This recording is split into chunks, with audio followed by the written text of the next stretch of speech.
auto-hipnose. Hoje nós vamos falar, o tema hoje é auto-hipnose, tá?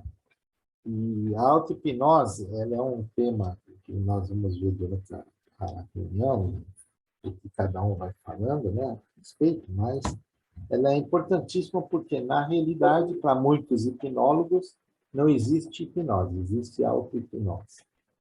Você sugere e a pessoa aceita aquilo, cria a sua experiência imaginária e, a partir daí, ela já está fazendo a auto-hipnose. Né?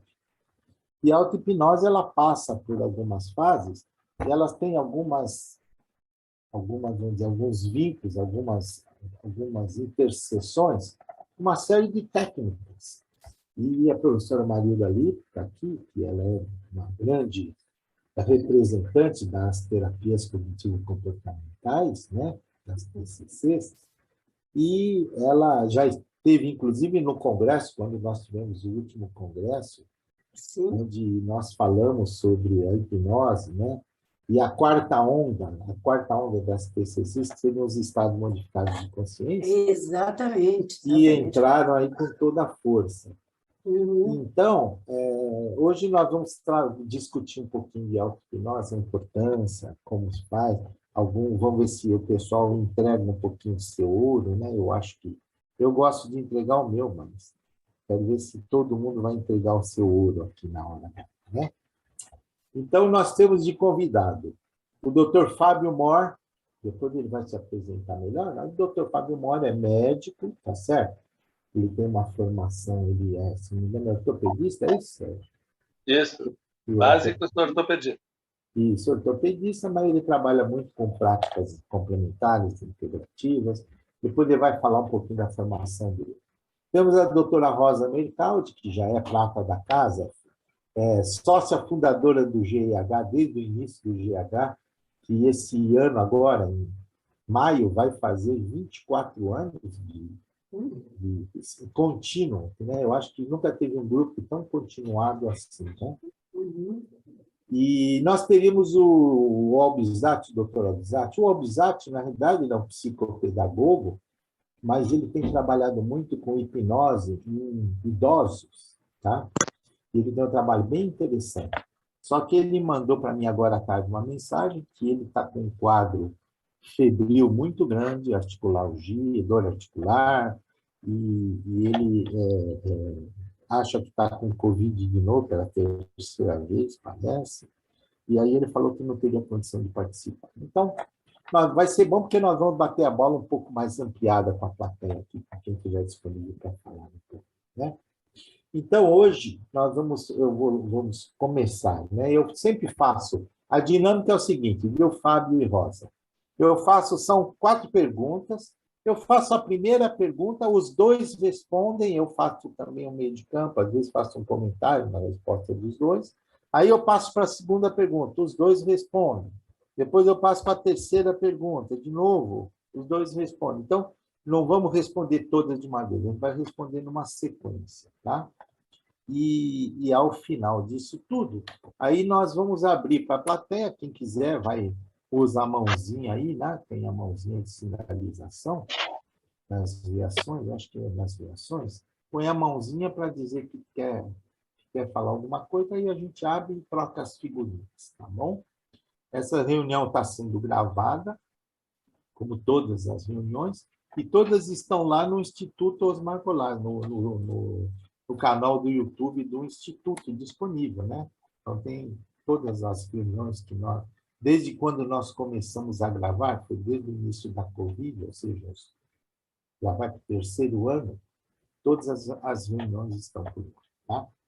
Então, vamos começar. Como eu sou um feminista, eu vou começar chamando a doutora Rosa Mercaldi, e como primeira pergunta, que será para os dois responderem, mas a Rosa vai começar respondendo, eu vou perguntar para ela qual foi a sua formação e como ela chegou na hipnose e na auto-hipnose. Rosa, você. Ativa o som, Rosa. Você tem que ativar o seu som. Oi, boa noite. Dá para ouvir? Tá bom o som? Eu tive aqui Tá bom, problema tá bom. no notebook, vou ter que ficar no celular, porque realmente o notebook não está querendo entrar. Então, bom, eu estou na área da saúde desde sempre, né? Eu comecei primeiro, fiz faculdade de enfermagem e obstetrícia, foi aí que eu conheci a psicologia, porque até então, na época, não sabia nem o que era. E aí me apaixonei pela psicologia, eu terminei a enfermagem, fiz obstetrícia e fui buscar a psicologia. E aí, dentro da psicologia, naquela ocasião, na final de década de 80, então ninguém falava ainda muito de hipnose, né? Então era uma coisa ainda mística, enfim, né? Com muitos tabus. E aí, na especialização de psicossomática, eu tive aula de dor crônica e fui buscar. E nessa época eu fui fazer um curso de hipnose, mas também fiquei meio insegura, não achei que era, não tinha muita base científica. E aí fui fazer pesquisa na área de dor no HC. E nessa ocasião, o HC estava começando a trabalhar com hipnose. E aí o Osmar estava começando com um grupo, entrei no grupo do Osmar, na época Dr. Joel Priori, Maia, e aí estamos aqui, caminhando juntos, 24 anos, né, você falou? E sempre estudando, buscando me aperfeiçoar, né, junto com isso fui estudando outras coisas também, outras especializações, mas sempre com a hipnose ao lado. Então, mais ou menos isso, essa é a minha trajetória. Legal. Fica por aí. Agora, Fábio Mor, você, Fábio, fala um pouquinho de você e fala como é que você chegou na hipnose. Pois é. Né? Imagina que eu sou ortopedista de nascimento, né? E né, eu tenho pelo menos já no meu currículo quase 3.000 cirurgias. E foi aí que eu comecei a entrar em contato com aqueles pacientes todos, né?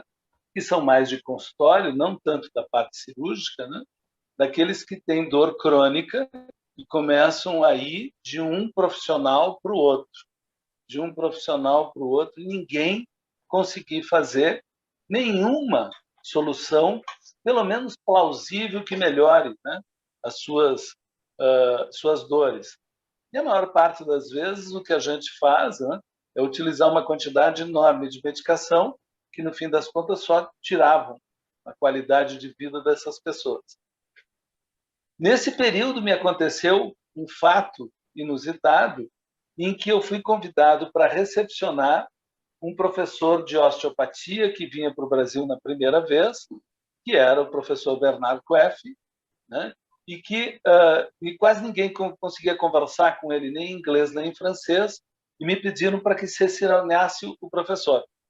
E quando eu fiz esse contato com ele, o que aconteceu foi que ele me mostrou uma quantidade enorme de atividades científicas dentro desse trabalho todo corporal, e foi aí que começou o meu primeiro starter.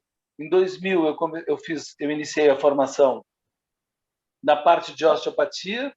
Depois, o que aconteceu? Dentro do Brasil, a osteopatia foi para a fisioterapia, e a maior parte, então, da minha formação começou a ser fora, porque a osteopatia nos Estados Unidos é uma especialidade médica, é uma faculdade de medicina, né, onde se torna family doctor. E eu, então, comecei a fazer algumas formações diretamente que me interessavam, entre elas a parte toda que se chama de crânio sacral, né, em que eu fiz a formação, a maior parte dela lá já nos Estados Unidos. E aí eu comecei a entender algumas situações onde a corporalidade enviava uma informação, e essa informação indutória, a partir do toque, fazia uma resposta onde o estresse dessas pessoas diminuía. Nesse momento foi que eu comecei a fazer a formação na parte de hipnose, que eu fiz a formação de hipnose ericksoniana com o professor Ricardo Faix. Graças a ele, me apresentou o Dr. Osmar, e eu estou aqui graças ao professor Ricardo.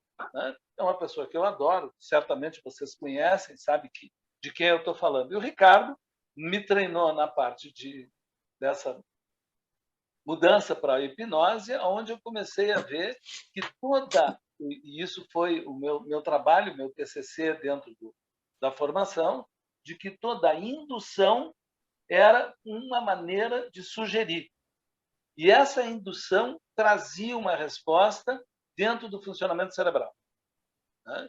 Com isso, a Universidade de Harvard começou a entrar em contato, uma coisa meio aleatória, sobre o trabalho de medicina mente-corpo que o professor Herbert Benson realizava na Harvard. E eu me interessei e acabei fazendo treinamento clínico também na universidade. E aí sim, né, comecei a ver todo esse trabalho, mas também tive a alegria muito grande de poder mostrar um trabalho com hipnose tocada, quer dizer, por indução, né? Isso na discussão do Ernest Rossi, ele chama, né? Não é a sugestão, é a indução, né? Onde então se obtinha resultados muito rápidos, né? De entrada de transe e de auto-hipnose. Daí depois a gente vai entrar com calma ali na situação. Bem, eu ainda achei que isso não era suficiente, acabei fazendo outras formações. Uma outra formação mais adiante foi a formação de analista junguiano, porque eu comecei a ter a necessidade, né, até por eu ser médico, né, as pessoas começavam a me levar problemas extremamente graves, né, que eu não tinha condição como ortopedista, ou como médico, ou por mais que eu tivesse estudado. Eu, então, entrei, fiz a formação de 4 anos de analista e trouxe junto toda essa formação. Eu vou da parte corporal do meu paciente até o entendimento todo da parte de sonhos. Com os sonhos, a gente volta, faz a auto-hipnose e faz todo o trabalho dentro do consultório. Acho que é por aí, Osmar. Tá certo, tá bom. Isso, realmente é um trabalho interessante, você fez um caminho bem interessante e a gente está curioso para saber um pouquinho mais de como é esse teu trabalho. A segunda pergunta, que a gente vai fazer para motivar, porque depois que acabar essas 4, aí a plateia pode fazer, a gente vai trocar figurinhas, né? Para você, cada um de vocês dois, né? A Rosa vai responder agora, qual é a importância do hipnoterapeuta saber utilizar a auto-hipnose? Porque eu conheço um monte de hipnoterapeuta que não tem noção, não sabe, não gosta, não pratica, nunca praticou pessoalmente, né? Eu acho que o hipnoterapeuta que não pratica a hipnose, ele está deixando a desejar em alguma prática aí na sua vida. Mas eu gostaria de saber de vocês qual é a importância de um hipnoterapeuta saber lidar com a auto-hipnose. Rosa. Oi. É engraçado que parece assim, às vezes tem algumas coisas que já ficam meio automatizado na vida da gente, né? A gente acaba até fazendo sem perceber, né? E uma delas, por exemplo, é a auto-hipnose. Então, em algumas situações, né, falou, vou fazer, né? De repente, quando eu vejo, já fiz. Então, que nem, por exemplo, tratamento dentário, né? Dentista me adora, porque eu sou paciente econômica, quase não uso anestesia, né? Então, só praticamente com auto-hipnose e raras as vezes que faço uso de anestesia, e é uma coisa já, assim, senta na cadeira e parece que já sou levada automaticamente, né? Já estou induzida para fazer auto-hipnose. E eu concordo com você, Osmar, eu penso que se a pessoa não praticou nela, né? Ela não utiliza, o trabalho com o outro fica, ao meu modo de ver, né, ele fica um pouco distante, um pouco muito mais só teórico, né, menos prático, até porque quando a gente está fazendo alguma indução, alguma coisa com o paciente, geralmente a gente também já está entrando nessa indução, né, isso é muito comum acontecer. E na minha vida, qual que é a importância? Estou falando na minha vida pessoal, eu utilizo para diversas situações, questões de saúde, fazer algum exame mais complexo, por exemplo, alguma ressonância, a questão de diminuir barulho, né? O barulho ser até um indutor e não alguma coisa que me incomoda, no trabalho, né? Então, para mim, é bastante importante e eu faço uso frequente da hipnose, da auto-hipnose. E ensino também bastante com meus pacientes, né? Então, para poder fazer em algumas situações, por exemplo, paciente com pânico, né, ou crise de ansiedade generalizada, eu vejo que ajuda bastante a pessoa a aprender no momento que ela tiver uma crise, ela mesma se faz, né, a autoindução, a auto-hipnose, para poder sair dessa crise, muitas vezes sem medicação. Atualmente, o WhatsApp é uma das redes sociais mais populares que existem. Eu vi aqui, acho que tem algum. Eu não estou ouvindo. Alguém fez alguma pergunta? Não. É que Não? deve ter, às vezes alguém deixa o coisa aberto e aparece tá. um som de fundo. Mas tudo bem. Tá. Fábio, e você, Fábio? Vamos lá, fala para mim o que é que você acha da auto-hipnose, se você pratica e se você acha importante saber a auto-hipnose aplicar nos pacientes. Sim, se eu pratico comigo, né? Primeira Com coisa você importante. também, isso. Então, claro que sim, não tenha nem dúvida. Uma das melhores coisas que a gente descobre depois que estuda hipnose é a auto-hipnose.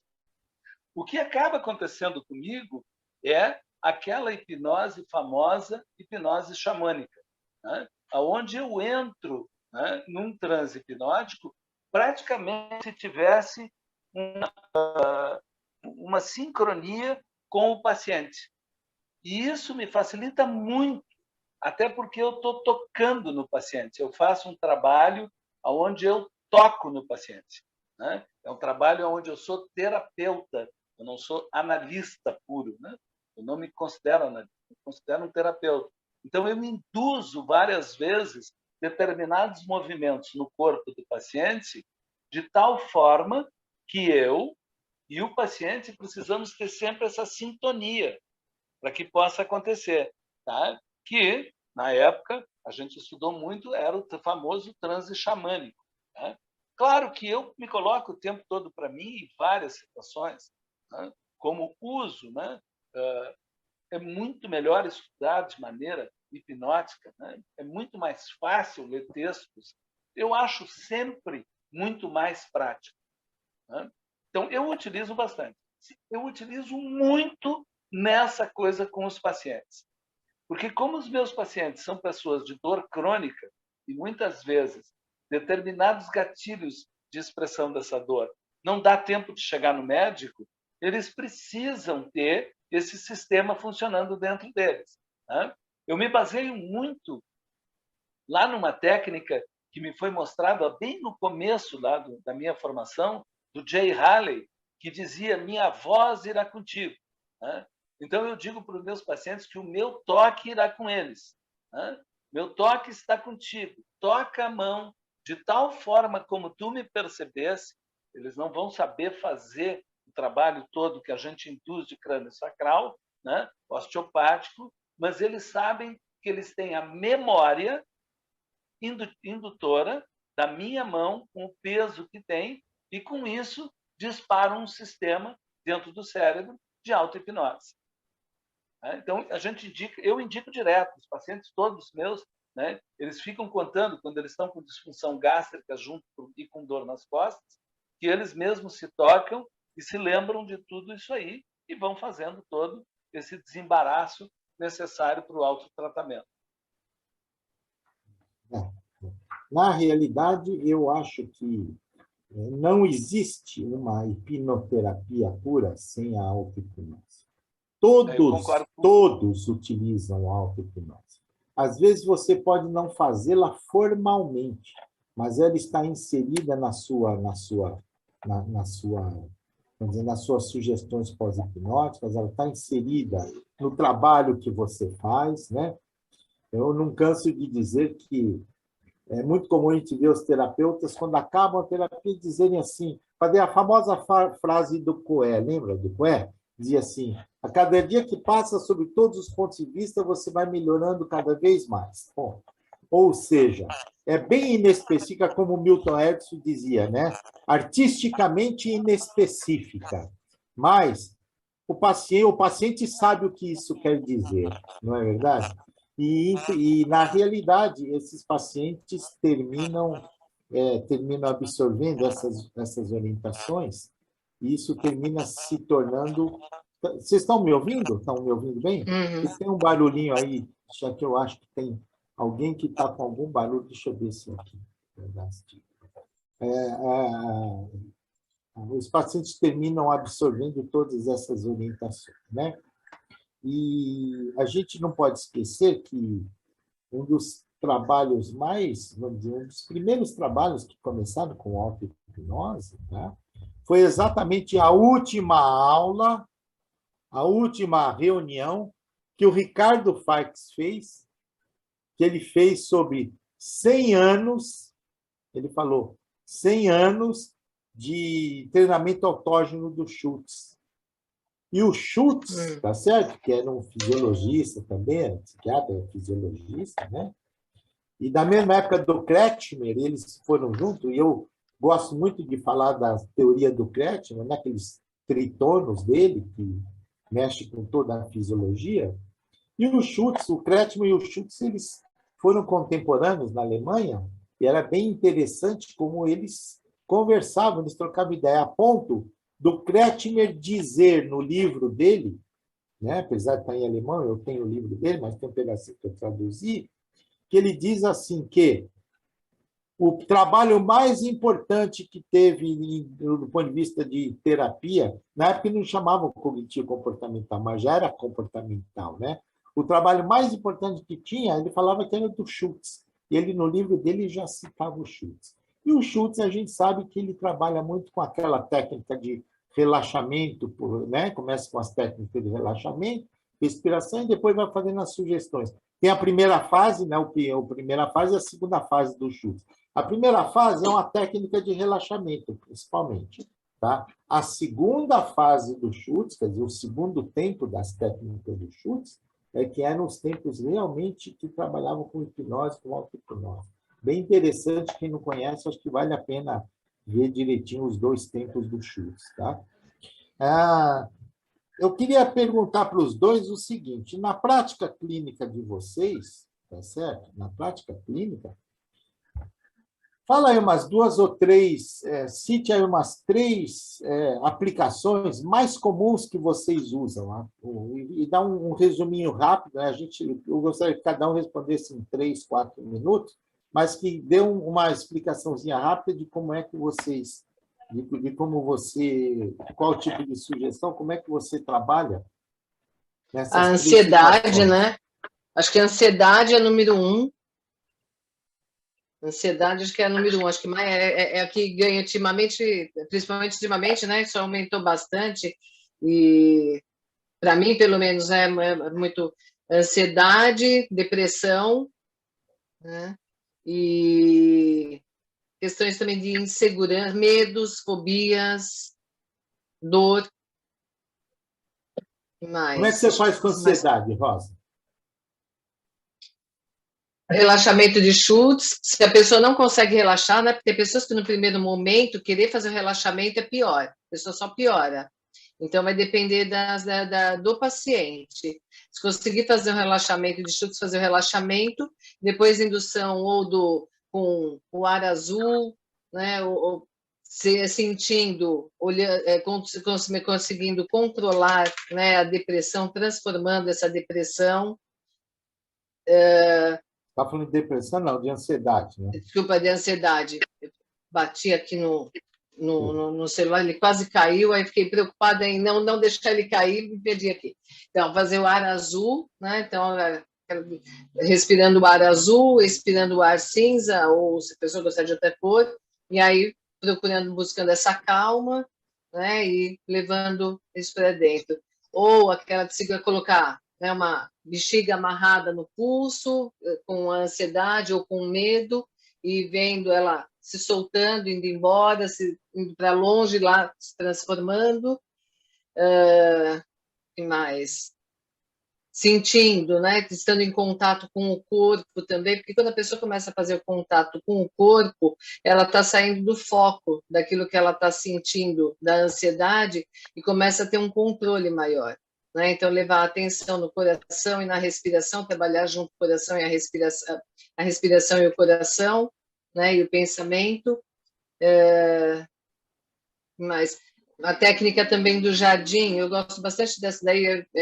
Essa eu modifiquei aí um tempo atrás, acabei fazendo minha conta, né, de levar para um jardim, nesse jardim buscar um lugar tranquilo, seguro, e sentar debaixo desse lugar e ali ficar, né, ouvindo passarinho, ouvindo barulho de Contemplando, né? água, isso, né? Então, também desfocando a atenção daquela sensação que ele ou ela estava sentindo, né? Então, essas algumas das técnicas. E assim, eu tenho muito de, na hora, né, de repente, crio uma metáfora ou trago uma metáfora, então vai depender muito da situação. Do que o paciente traz, né? Não, do momento mesmo também, né? Eu tenho essa facilidade aí de não ter programado, né? Mas na hora perceber qual que é a necessidade e trabalhar com o imprevisto, né? Então não tenho muito protocolo assim, né? Eu sigo assim. Tenho muito essa coisa do imprevisto também, de perceber qual é a necessidade do momento ou o que poderia ser útil naquele momento daquela pessoa. Né? Então, acho que é uma coisa bem ericksoniana, né? Então, fazer na medida certa, na medida do paciente, né? Então, para aquela pessoa. Tem algumas técnicas aí que a gente usa, né? Que elas são praticamente essas que eu falei, a gente pode usar para qualquer pessoa, mas assim, eu tenho muito essa questão de trabalhar naquele momento, né? Na medida daquele paciente, daquela hora. Nossa, então... E você, Fábio?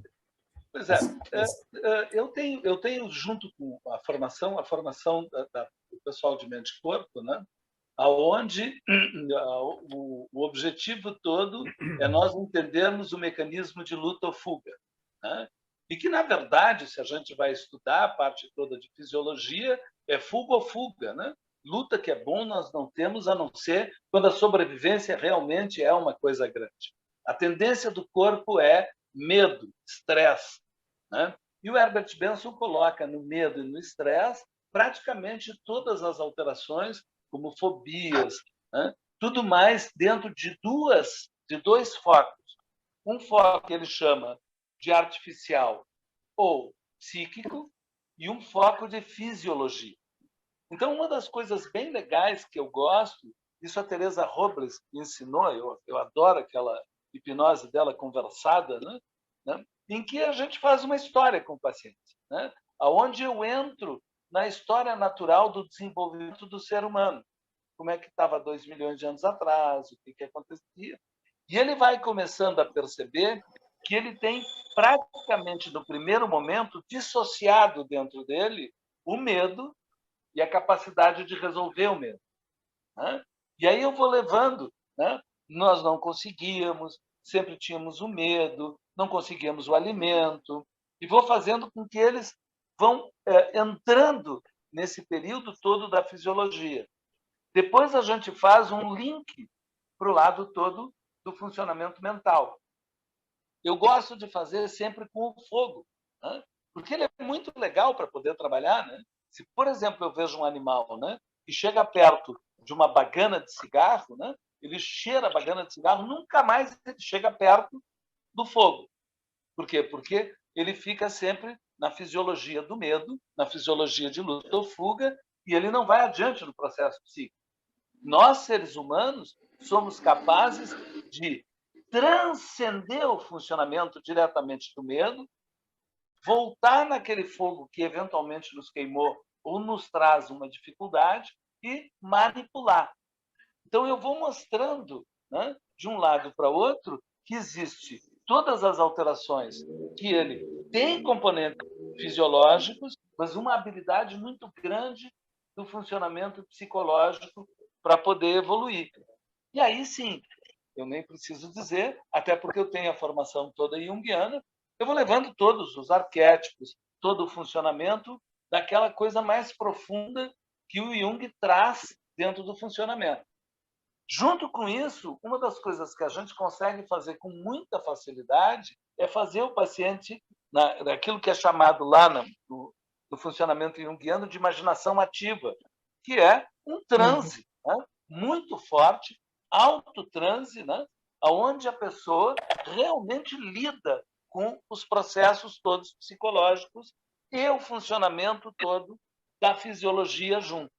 O Jung não conseguia colocar a fisiologia por completo junto, até porque ele não tinha, né, esse tipo de conhecimento na qualidade. Ele cita várias vezes isso, mas não leva adiante, né? E o Milton Erickson, né, mostra isso muito bem, na minha opinião, quando ele treina o Ernest Rossi, né, que é um cara junguiano, né, e é um cara ericksoniano, fazendo um trabalho maravilhoso. Ele é o meu ídolo. Né? E agora o Richard Hill mostrou todo um outro trabalho muito interessante, que é o Mirroring Hansen, que é outro trabalho também maravilhoso de entendimento também de fisiologia junto com o processo mental. Fico à disposição. Assim que quiseres, eu continuo. Não, Se tá deixar bom. eu falar aqui, eu viro. Não, tá ótimo. Vai ter oportunidade de falar. É interessante a gente perceber as linhas, né? Como eu vim, quer dizer, eu tive uma especialização em medicina comportamental e depois em psicoterapias cognitivo-comportamentais, a minha linha é um pouco mais comportamentalista. E é interessante a gente ver o seguinte, eu falo sempre isso nos cursos, né? Quando a gente vai ver, por exemplo, o Beck, quando ele começou, o Beck ele vinha da psicanálise, ele usou as bases da filosofia da psicanálise dentro de um entendimento, isso na década de 60, por aí, né? Então, ele trabalhou com isso, uma visão um pouco mais psicanalítica, mais... E se a gente olha os hipnoterapeutas antes, os comportamentalistas, e olha só, os comportamentalistas começaram nos laboratórios, não é verdade? Se a gente vê, todos os comportamentalistas começaram nos laboratórios, porque eles vinham com a ciência, é lógico, a ciência da época, o possível da época, mas eles vinham da ciência.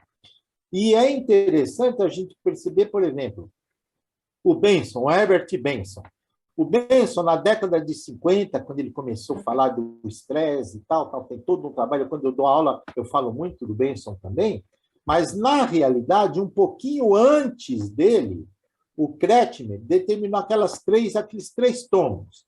Tônus neuromuscular, tônus neurovegetativo e tônus psicoemocional.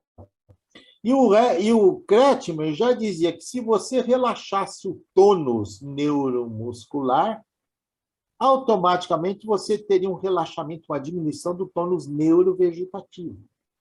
E com todos os benefícios da diminuição do estímulo simpático, diminuição da frequência cardíaca, diminuição da pressão arterial e uma série de outras alterações, tá?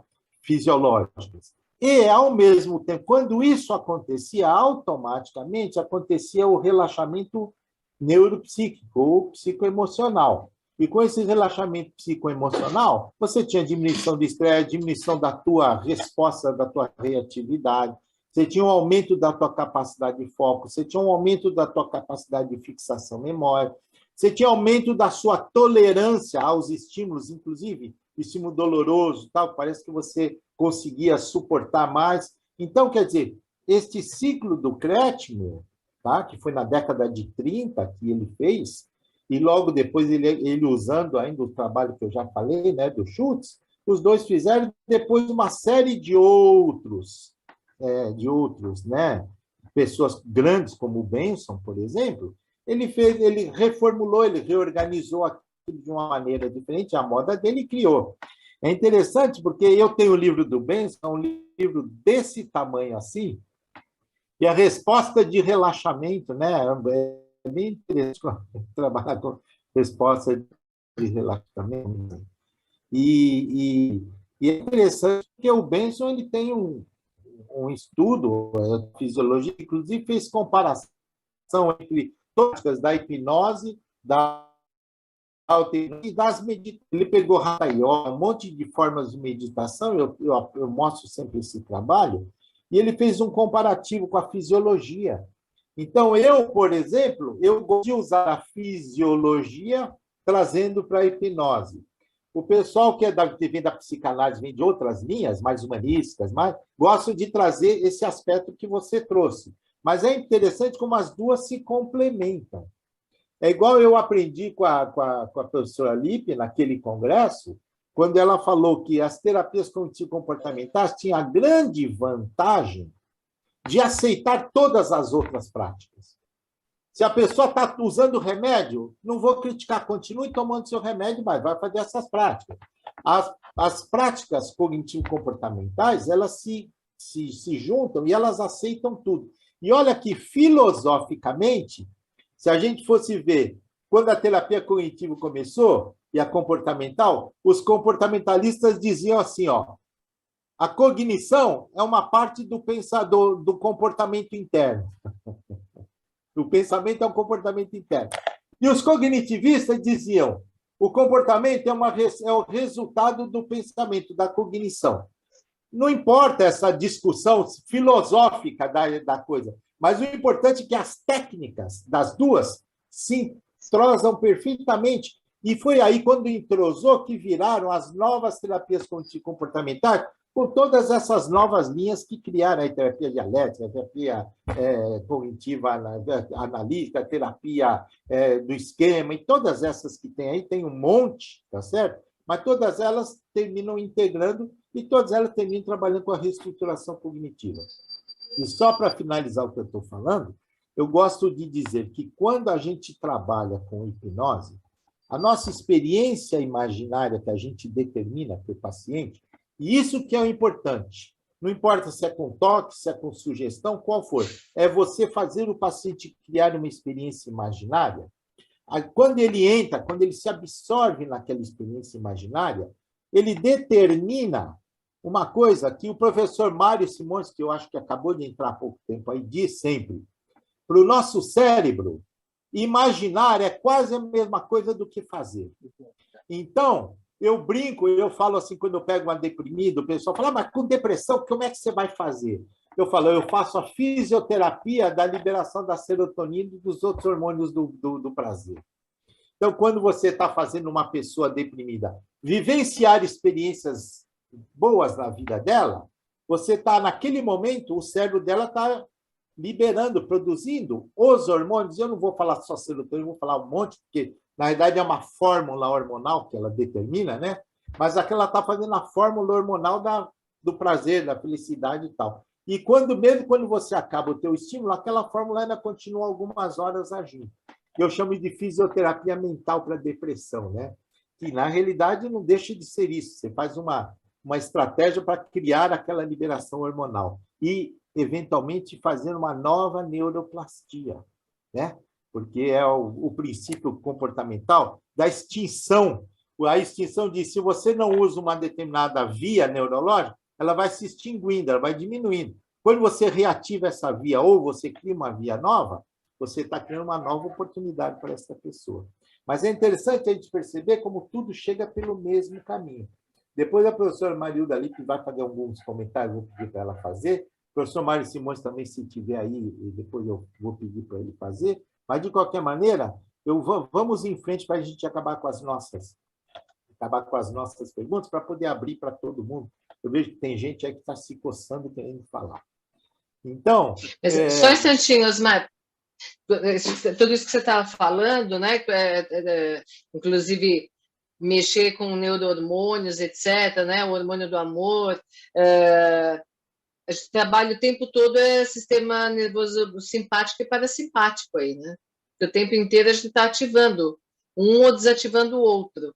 Né? Principalmente nesse caso, por exemplo, da ansiedade, né? O simpático está extremamente ativado, exatamente. A gente vai ativar o parasimpático. Né? E na questão da depressão também, quando você começa a atuar no sistema nervoso parasimpático para trazer o bem-estar, para a liberação de hormônios, não é só a parte comportamental, a gente tem a parte de neurohormônios, a parte da fisiologia toda está sendo ativada. Exatamente, Rosa, mas tudo isso ele é feito, veja bem, tudo que nós fazemos, tudo, e todo o nosso estado de humor, depende, eu chamo assim, de uma fórmula bioquímica. Essa fórmula, quando a gente estuda, serotonina, será que é dopamina? Se eu estou estressado, será que é só a adrenalina, a noradrenalina? Ou será que é só o cortisol? Não. Na realidade, existe, né? O professor Mário Simões, ele tinha um trabalho que fazia lá em Lisboa, onde eles faziam uma dosagem, um monte de neurohormônios e um monte de outras coisas, né? Inclusive pedaços de genes, e eles faziam esse trabalho e aquilo determinava uma fórmula na realidade. Aquela fórmula, ela é variável, quer dizer, se você está ansiosa agora, você tem uma fórmula. Você está um pouquinho menos ansiosa, essa fórmula já é diferente. Você está um pouquinho Sim. mais, essa fórmula. Você está ansiosa por uma coisa de coisa boa, estou ansiosa porque eu vou viajar, é uma fórmula diferente que se você estiver ansiosa porque você vai fazer uma prova e está insegura. Então, quer dizer, na realidade, esta fórmula hormonal, neuroendócrina, neurobiológica, eu vou chamar neurobiológica, que é a integração, né? Neurohormônio, sistema neuropeptídeo e uma série de outras coisas. Esta fórmula, ela é determinada exatamente pelo que passa na nossa cabeça. Se você faz uma sugestão e essa sugestão é absorvida intensamente, seja na ansiedade, seja na depressão, seja em qualquer situação, na realidade você está determinando uma neurobiologia completa, bem complexa, e que eu entendo que seja o resultado disso. Rosa, me diz uma coisa, como é que você faz, assim, rapidinho, mas eu gostaria que você entregasse o ouro, como você faz auto-hipnose em você e como você ensina o paciente, assim, se você... Tá? Porque existem várias maneiras de ensinar a auto-hipnose. Tá? Existe uma técnica que você dá uma fita para o paciente fica só ouvindo aquela fita. Então, é uma heterohipnose, onde ela, na verdade, está vendo. Né? Existe uma fórmula onde você treina o paciente para ele criar as experiências dele, e, a partir daí, ele vai fazer em casa. Existe aquela técnica que o paciente faz sozinho, que ele faz só técnicas de relaxamento e entra nas formas contemplativas, que pode ser mindfulness, meditação, que você gosta, mindfulness que você gosta, e mesmo em auto-hipnose, autossugestão, mas tudo feita por ele. E parece que a mais efetiva de todas é aquela situação onde você treina o paciente no seu consultório, você cria uma experiência para ele e você ancora essa experiência de uma forma que ele depois vai fazer aquilo em casa, mas ancorado com o que você passou. Parece que essa é a mais... Eu estava lendo um trabalho esses dias, parece que essa é a mais efetiva, mas eu gostaria de saber como você faz. Bom, eu estava aqui lembrando, né, que quando eu comecei a estudar hipnose, fazer as práticas, né, e me submeter às práticas e aprender auto-hipnose também, aí eu lembrei que, assim, desde de adolescente ou até criança, eu já fazia isso e não sabia que isso tinha nome, né? Então, eu acho que assim, eu tinha já essa facilidade, né, de alguma forma, alguma coisa desconfortável, ou queria mudar aquilo que estava sentindo, eu entrava no meu lúdico, né, e entrava numa história, e aquilo era uma forma de auto-hipnose. E o que eu faço hoje? Para mim, vai depender da situação, né? Então, tem essa facilidade, né, de mergulhar, de entrar numa história, num cenário, e ali, numa praia, num jardim, enfim, em algum lugar, ou até, né, se é uma situação de uma ansiedade de algo para acontecer, uma coisa de futuro, até do sucesso sucedido, né, da gente criar a cena, se ver lá na frente, aquilo realizado, acontecido, e a gente se vê com a situação já realizada e como eu me sinto quando aquilo já aconteceu. Então, como é que eu faço com o paciente? Basicamente da mesma forma também. Ou eu gravo um áudio, e a pessoa pode ouvir esse áudio, ou eu faço no consultório, e através daquilo que a gente fez, você pode estar fazendo em casa da mesma forma, né? Não tem uma técnica exatamente que tem que ser assim, desse jeito que eu fiz, mas assim, pegar esse contexto geral e deita ou faz sentado, depende do que nós estamos trabalhando, e, né, trabalhar a respiração, vai relaxando, vou ensinando a pessoa a relaxar e a entrar no cenário, na história que a gente criou, ou no objetivo a ser atingido, né? E aí a diferença, né, a questão do mindfulness, a gente, desculpa, minha gata passando aqui, a questão a diferença do mindfulness, na hipnose a gente faz uma dissociação, né, e a gente trabalha muito com o relaxamento. Com o mindfulness a gente não tem a dissociação, e a gente trabalha com o presente, com aqui e agora, e deixar a pessoa, deixar não, né, a intenção é ficar desperta para perceber, para contemplar, para perceber o que está acontecendo no presente. É um pouco diferente da hipnose, onde a gente faz essa dissociação e vai trabalhando de uma outra maneira. Pode acontecer com mindfulness da pessoa também chegar a um relaxamento, e está tudo bem, ela vai observar o que está acontecendo, né? Ou seja, como que é esse relaxamento? É sem julgamento, apenas estar como um observador do próprio eu.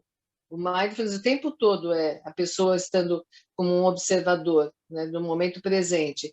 Então, se eu estou ansiosa, tentar praticar mindfulness para diminuir a ansiedade já é um erro. Porque, na verdade, quando eu estou praticando alguma forma de meditação, eu estou me observando, né, de como eu estou e não tentando modificar alguma coisa.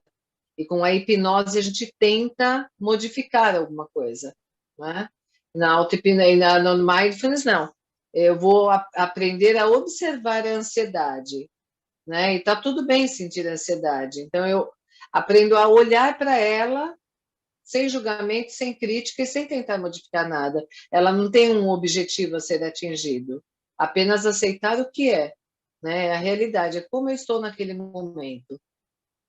Então, pensamento vai desviar, tá tudo bem, traz de volta, né? E continua naquele lugar que você estava ou que você está se observando. Então, tem algumas diferenças aí da hipnose e mindfulness, né? Então, e aí, assim, também, né, trabalho com mindfulness no consultório, também ensino algumas técnicas para o paciente, e já deixando claro, mindfulness, ele não tem intenção. A gente não trabalha com uma intenção. Eu vou praticar para, né, ficar livre da ansiedade. Não. A hora que eu percebo que eu estou ansiosa, na verdade, a tendência disso poder aumentar se eu quiser me livrar dela, né? Então, o melhor é poder aceitar, é olhar, aceitar o que eu estou sentindo, como eu estou sentindo, e está tudo bem, né? Então, aquela questão assim, não corre né, do bicho-papão, porque ele vai correr atrás de você. Então, se você para, encara e olha para ele de repente se assusta com você, ele vai parar também. Então, é poder olhar para aquilo que está te assustando. E a gente aprende isso no Mindfulness, né? Você vai aprender a ser um observador de tudo, né? Daquilo que sente uma emoção, um sentimento bom, ou aquilo que foi desagradável também. E não tentar se livrar, a gente não tenta modificar a situação, ou o sentimento ou a emoção. Legal. E você, Fábio? Como você pratica e como você ensina os seus pacientes? Normalmente, assim, até de novo, né, a gente sempre tem o marco teórico da gente, né? O que eu gosto bastante são dos sonhos, né? Se eventualmente, porque a gente sonha sempre. Muitas vezes a gente não lembra, mas quando um sonho, por algum motivo, por alguma situação, me mostra uma imagem, é nela que eu fico, né? Como eu já tenho todo um trabalho todo nessa situação, me facilita bastante. E eu vou levando os pacientes também a entender essa situação, né? Para que a gente sonhou com uma árvore lá no meio do sonho, né? Fica lá na imagem, né? É bem interessante, porque é muito parecido com o que a Rosa estava falando, né? O que eu preciso entender? Que eu não vou ter resposta corporal. Eu não vou ter medo, eu não vou ter estresse. Eu vou ter um funcionamento profundo do meu estado mental. É como se eu pudesse, né, diminuindo, trazendo uma coisa perto, em que eu volto aquele galho que me queimou e tento uma maneira de segurar, não mais contra o vento, quer dizer, indo ao contrário daquilo que seria o natural. O Herbert Benson adora dizer isso assim, que a nossa vida ficou totalmente artificial. Gostava, né? Faleceu ano passado. E nesse detalhe importante da gente poder evoluir aqui, né? Nesta situação. Né? Olha, como é que eu vou evoluir do ponto de vista mental? Pela imagem. Aquilo que tu estava colocando ali, né, Osmar? Lembra que a gente aqui no Sul fala de tu, tá? A gente não fala muito de você. Vocês não me entendam isso como agressividade. Né? A gauchada aqui fala diferente. Mas isso é super interessante da gente perceber, porque é muito legal quando a gente consegue pegar essa situação. Né? Eu trago um processo dentro do cérebro com uma memória que eu posso dizer que tem uma capa emocional. Essas são ativadas. As outras, de acordo com a minha necessidade, mais ou menos. Mas as que me trazem problema têm uma capa emocional. Esta capa que tem que mudar. Né? É aí que a gente tem que entrar num processo de autotranse. Então, eu fico na situação, eu vou para aquilo que eu quero ver. Eu não tenho medo, eu não me permito, eu deixo acontecer. Tá? Muito próximo com aquilo que a Rosa está falando. Claro que existem pacientes que estão num momento muito forte, é muito melhor a gente trazer e tirar, né, Rosa? Daquele estresse todo, porque senão a coisa vai demorar ou eu corro riscos, né, de levar para algum problema mais profundo na área psicológica do paciente. Então, eu preciso ir medindo isso. O meu comum é esse, né? Normalmente, a gente fala de sonhos, os pacientes adoram ir contar os sonhos, né? E a gente mostra para eles, né, o que está o sonho trazendo de imagem, como aquilo está funcionando no funcionamento mental e no cérebro dele, como isso está mexendo nele, e ele, então, vai trabalhando nisso aí. Fica no teu sonho. Minha voz irá contigo. Minha imagem vai contigo. Né? Meu toque vai contigo. Jay Haley, muito presente. Né? Eu acho muito legal, né, de pegar aquele velhinho lá, né, que nem sei, eu acho que ele faleceu na década de 70, né, mas com essa profundidade grande do trabalho, quando a gente consegue entender que vai por aí. Então, eu levo, Osmar, também trabalho comigo sempre nessa situação de ficar na imagem, de buscar a imagem, de entender a imagem, né? De trazer um contato de tal forma que eu me perceba um animal cada vez com menos necessidade de medo ou de estresse. Tá? Medo e estresse, lá para a medicina mente-corpo, lá do Herbert Benson, elas são sinônimos, né? No funcionamento deles. Lá. Legal, é interessante a gente... Posso só complementar uma coisa aí, Osmar? Posso pegar um gancho aí do Fábio? Fábio, eu também sou junguiana, viu? Eu também adoro sonhos. Que bom. E hoje, o que eu dentro disso que nós estávamos falando, uma coisa que eu percebo muito, né, que a gente está vivendo uma era da felicidade a todo custo, não é? E isso daí está sendo muito tóxico, na verdade, porque a gente nunca teve tanto apelo, né, e tanta obrigação de ser feliz em um nível tão alto de suicídio e de depressão, né? Então, na verdade, é um antagonismo muito grande. E a gente percebe muito isso no consultório, principalmente quem trabalha com adolescente, adulto jovem, né? Essa questão de, não, né? A pessoa não quer, alguém que esteja para baixo, não quero perto de mim, essa energia ruim, e não sei o quê, e as redes sociais, né? O quanto elas contaminam, e as pessoas olham e estão vendo apenas aquilo que está estampado, né? Aquela figura que está postada ali. Então, ali a pessoa só vê o mundo feliz do outro, né? Que, na verdade, a gente nem sabe se feliz é. Mas essa necessidade hoje do ser feliz, né? E de negar qualquer emoção desagradável ou negativa, eu vejo que está sendo um processo muito complicado das pessoas aceitarem que faz parte a gente sentir tristeza, faz parte. Hoje eu estiver triste, está tudo bem, está triste, né? Faz parte eu estar ansiosa ou eu ter perdido as estribeiras aí por alguma coisa, enfim, tem uma dificuldade hoje da aceitação das emoções que são consideradas desagradáveis por essa apelação muito grande de ter que ser feliz o tempo todo. Eu não sei se o Fábio percebe isso, se você percebe, Osmar, mas eu tenho visto isso com muita frequência, né? Inclusive tem até um livro novo, né? Eu comprei ele aqui, mas ainda não consegui ler. Como é que é? Positividade tóxica. E então eu vejo que isso é um agravante também hoje em dia, onde as pessoas estão adoecendo por essa necessidade de ser feliz e negar completamente as emoções que são tidas como desagradáveis. Não são negativas, são desagradáveis.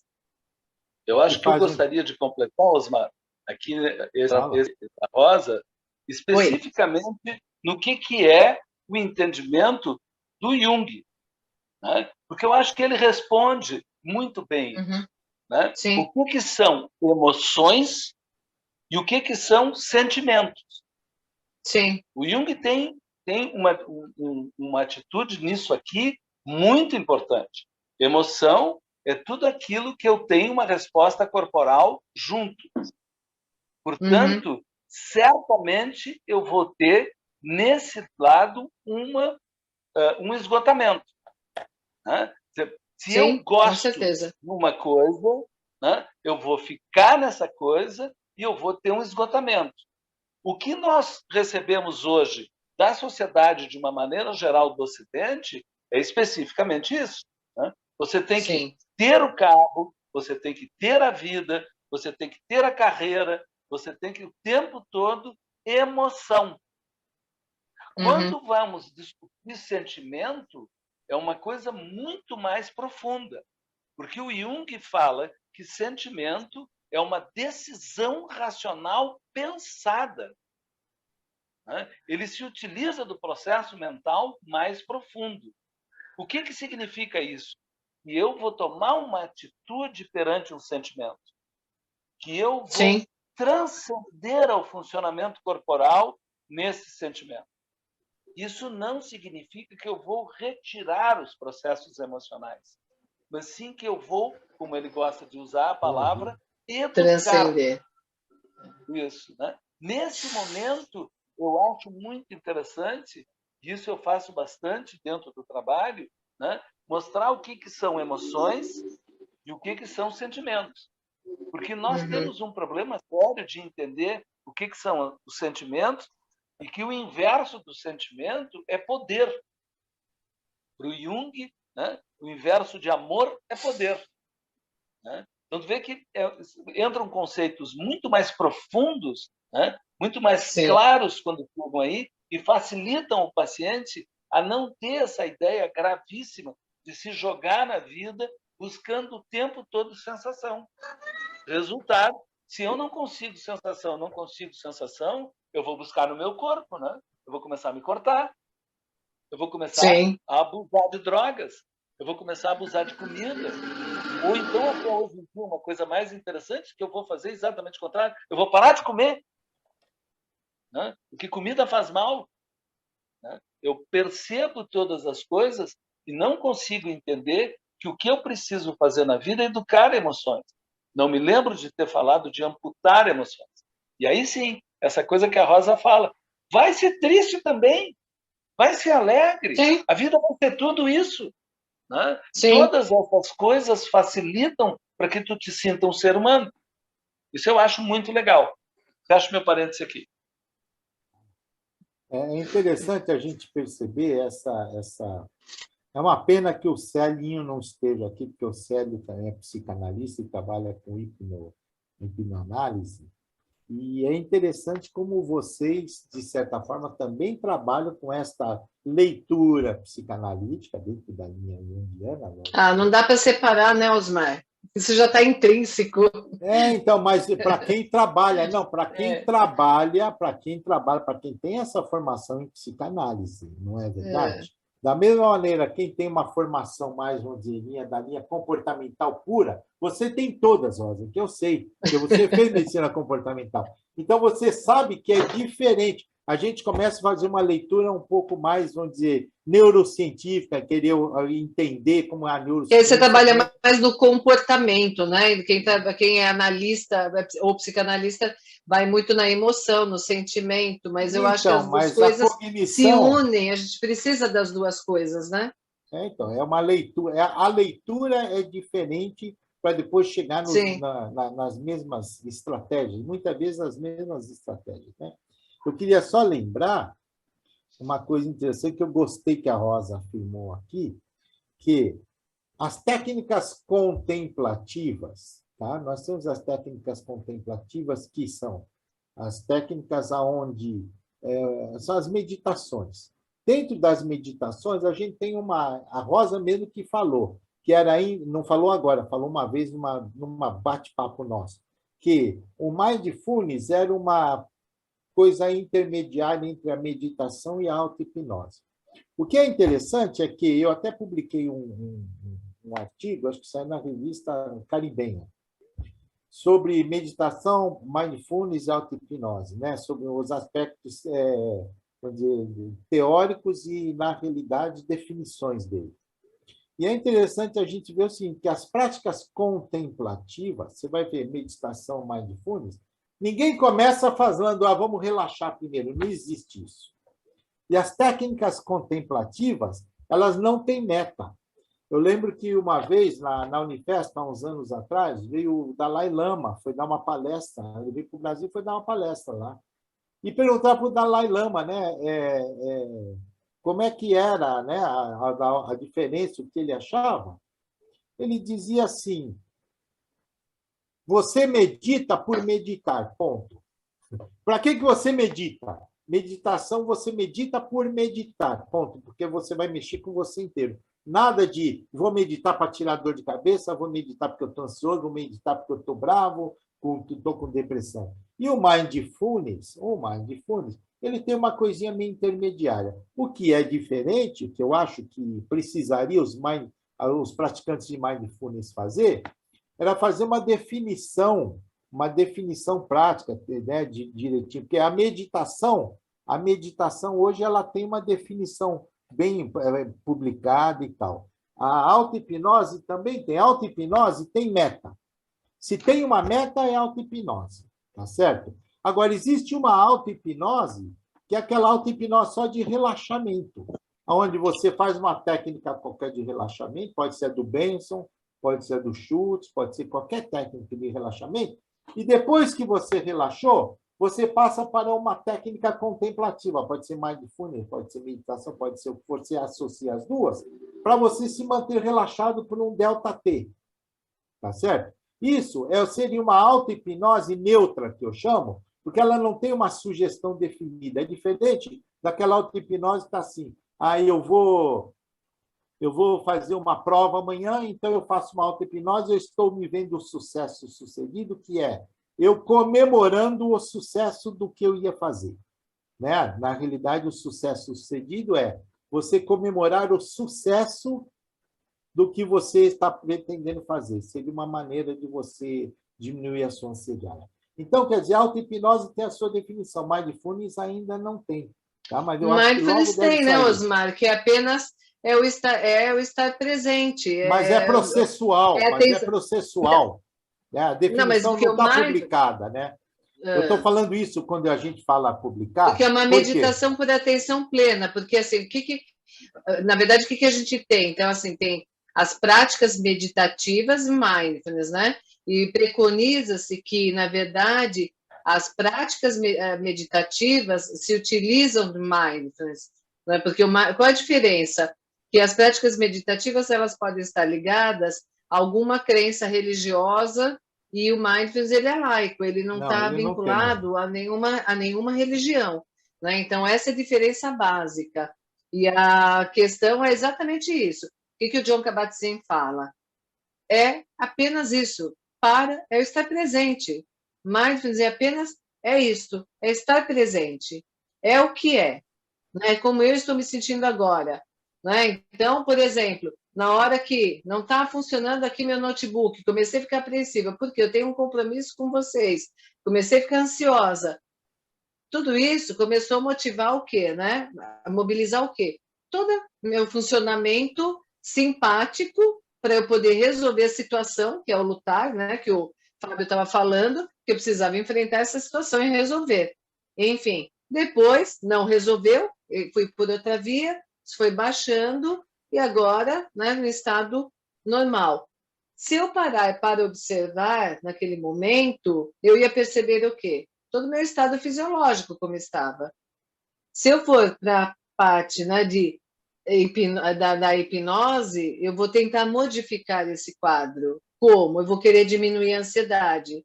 Isso não é ruim, porque tem situações, como o Fábio falou, são situações mais agudas que a gente vai ensinar o paciente realmente a reduzir isso. Ninguém tem que ficar sofrendo à toa. Por outro lado, se eu entrar pela prática de mindfulness, eu vou apenas observar tudo aquilo que eu estou sentindo sem a intenção de modificar. Né? Então, apenas aceitar como as coisas são, como elas estão nesse momento. E isso muda, né? De momento a momento, de dia a dia. Numa outra situação, eu poderia ter uma reação diferente da mesma situação que aconteceu. Né? Por quê? Porque nós somos pessoas que, né? Nós não somos lineares. Então, tem uma série de coisas que estão interferindo. Então, e aí, qual que é o grande erro da meditação do mindfulness? Que as pessoas cometem, né? Os mitos. A mente, eu não consigo fazer porque eu não consigo ficar quieto, porque eu não consigo parar de pensar. Realmente, não é para parar de pensar é morte. Na verdade, a gente vai perceber o quanto nós estamos pensando. E aí eu vou conseguir identificar, isso é um pensamento. Porque o nosso sofrimento vem, não é pelo fato, e sim pelo que nós criamos história com o fato. A gente tem o primeiro e o segundo sofrimento. Né? Então, o primeiro sofrimento, ele é apenas, às vezes, um fato. Nós vamos sofrer em função das histórias que a gente vai criando em cima desse primeiro sofrimento. E, geralmente, a gente vai atuar exatamente o quê? No segundo sofrimento, não no primeiro. Que são as histórias que a gente vai criando em cima, e aí é onde vai ficando, mas e se? E aí vai, né? De repente você fala assim, mas isso tudo está acontecendo? Não, mas então qual que era a questão? Aí volta, e a pessoa nem lembra mais qual era, porque já criou tanta história em cima, e aí isso vai gerando o quê? A ansiedade, a depressão, o medo, né? Em cima de outras histórias que a gente criou em cima do primeiro sofrimento. Então, é poder perceber o quê? Que eu estou pensando e identificar. Eu não vou modificar meu pensamento, mas eu posso parar e não ficar criando outras histórias. Eu só vou complementar uma coisa aqui dessa parte. Depois eu vou abrir, que depois que o Fábio falar, eu vou abrir para a plateia. Tá. Então, a coisa interessante do trabalho que a Rosa está colocando, que a gente faz praticamente, né? O que ocorre? Eu me abro para soluções. Só essa é a parte. Quando eu não estou, né, fugindo da situação, quando eu estou completamente na situação, mindfulness, né, está completamente na situação, eu me abro para soluções. E aí o que acaba acontecendo? Muitas vezes eu não preciso da consciência, eu já resolvi no meu processo geral. E aí o que acaba acontecendo, que nem diz, eu vou cair na segunda, nos terceiros medos. Né? E aí eu já resolvi. E aí eu venho voltando, né? Vou dar uma cascata inversa e eu consigo ver que eu caí num looping. Né? Eu acho bem interessante, eu gosto dessa técnica também. A gente faz isso. E aí o que é interessante também, o que você me fez lembrar, uma coisa que é muito importante dentro desse processo, quando a gente também trabalha com a terapia focada na compaixão, e trabalhar com autocompaixão, porque nós somos pessoas, nós somos seres que tendemos a ser compassivos, mas não sermos autocompassivos. Então, aprender a autocompaixão, que não tem nada a ver com pena nem piedade, e sim, é o desejo de ficar livre do sofrimento, né? É uma coisa importante. Então, trabalhar com o paciente essa questão de ele ser mais autocompassivo. O que significa isso? Está tudo bem você não se sentir bem. Está tudo bem. Isso faz parte, isso não te diminui nem um pouco. Pelo contrário, isso pode te humanizar mais. Né? Então, Como que você pode se acolher? Como que você pode se cuidar melhor? Quais são os autocuidados que você pode criar para você se sentir melhor na sua vida? Não é? E aí, dentro disso, também entra outra coisa também, que é a ACT, né? A terapia de aceitação e compromisso, onde a gente também começa a trabalhar a questão do quê, né? Não tem que modificar a realidade, ela é o que é, aceitar as coisas como elas são, e aí eu vou, através disso, criar ações onde eu vou ter responsabilidade sobre a minha vida, sobre o que eu faço, para poder modificar aquilo que não está bom, o que não está me deixando feliz.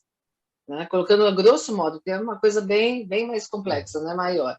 Mas trabalhar a autocompaixão, eu acho que é fundamental, tanto na hipnose, né? Como em qualquer outra terapia. Tá certo. Bom, gente, eu gostaria de ouvir algumas pessoas aqui da plateia, e eu gostaria de ouvir como ela é uma pessoa nova, veio, acho que é a primeira vez que ela está participando, pelo menos que a gente está vendo aqui, a professora Marilda Lippe. Eu gostaria de ver com ela o que ela acha, se ela... Eu sei que ela tem muito na linha comportamental, e ela trabalha muito com o estresse, em todos os níveis de estresse. E uma das técnicas da gente lidar com o estresse, que, aliás, eu tenho até um curso que chama Gestão do Estresse, tá? Por técnicas contemplativas e auto-hipnose.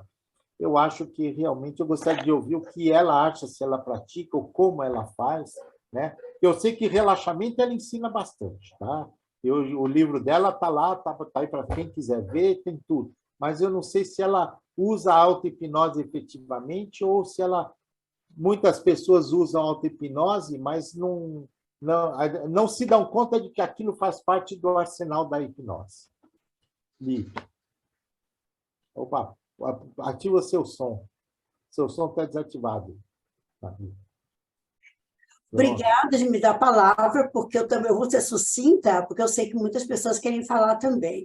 Muito interessante todas as colocações que foram feitas, e é fascinante ver que, de todas as abordagens, partindo de caminhos diferentes, usando terminologia diferente, a gente faz mais ou menos a mesma coisa.